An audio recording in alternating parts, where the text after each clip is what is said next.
फारच वाईट वाटतंय। गेले वर्ष दीड वर्ष अनेक ठिकाणच्या असं बातम्या यायच्या की झाडांना मारण्यात येते, केमिकल टाकण्यात येत आहे।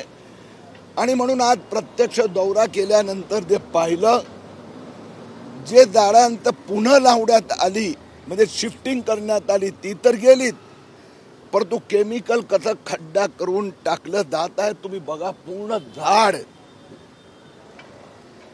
हे अशा प्रकारातील झाडांचा जीवाती खेळणं म्हणजे तुमचा माझा मनुष्याचा जीवाती खेळणं आहे।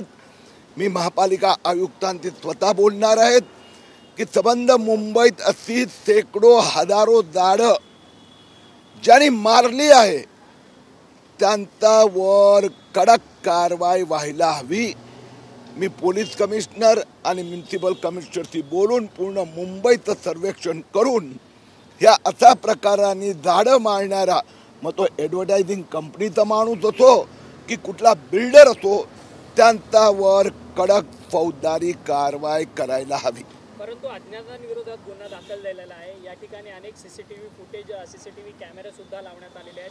पोलीस या सगळ्या संदर्भात अज्ञातांविरोधात सध्या तरी तक्रार नोंदवतात, परंतु स्थानिक लोकांचं म्हणणं आहे की ही जी मोठमोठी आउटडोर ॲडव्हर्टायझिंग होल्डिंग्स आहेत त्यांचे मालकच या प्रकारचे धंदे हे करत असल्याचं त्या स्थानिक नागरिकांचं म्हणणं। आता असे धंदे करणारे जे कोणी असेल, मग तो ॲडव्हर्टायझिंग फर्मची लोक असो की बिल्डरची माणसं असो किंवा त्यांना साथ देणारी महापालिकेची काही कर्मचारी असो, या सगळ्यांवर आता इन्व्हेस्टिगेशन होणार।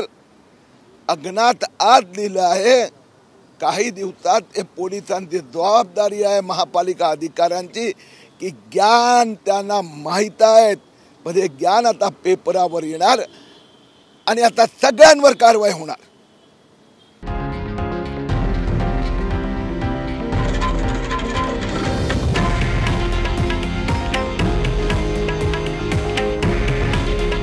हे आहे देशातील नंबर 1 न्यूज नेटवर्क आणि आपण पाहत आहात TV9 मराठी।